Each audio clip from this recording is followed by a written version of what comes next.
আসসালামু আলাইকুম। ওয়ালাইকুম আসসালাম। কাকা ভালো আছেন? হ্যাঁ, জি ভালো। আচ্ছা কাকা, ওই সময় তো যুদ্ধের সময় আপনারা যুদ্ধেও গিয়েছেন, বিভিন্ন কাজকাম করেছেন। ভাতা টাতা বা সম্মান টম্মান কি কিছু পান?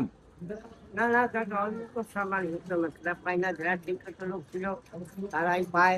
আমরা তেমন একটা কিছু পাই না। মানে ওই সময় যারা শিক্ষিত মানুষ ছিল তারা পায়, মানে যারা এই যে মাঠে কাজ করতো বা কৃষি কাজ করতো, কুলি মজুর ছিল, যারা রাস্তাঘাটে এই মুটেরার কাজ করতো, তাদের ওই সময় যুদ্ধে গেলেও তাদের কোনো দাম নাই। দাম নেই না, তাদের কোনো দাম আমরা মূল্য পাই না।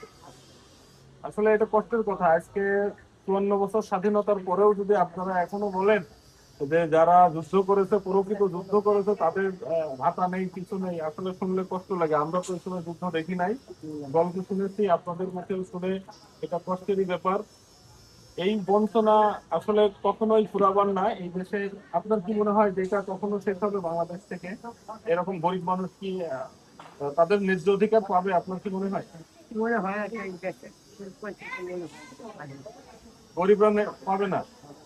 তার মানে যুদ্ধ করেছে গরিবেরা, নেতা হয়েছে বড় লোকেরা, এই তো? হ্যাঁ, হ্যাঁ, এখনো যে যারা মুখ্যমন্ত্রী গেছে অনেকে পায় নাই, কাজ পাই নাই। পায় নাই।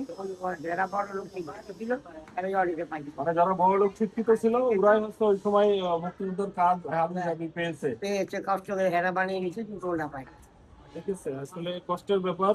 আল্লাহ পাক আপনাদেরকে এই সহ্য করার ক্ষমতা দিক, কারণ আপনারা দেশের জন্য যা করেছেন অমূল্য সম্পদ।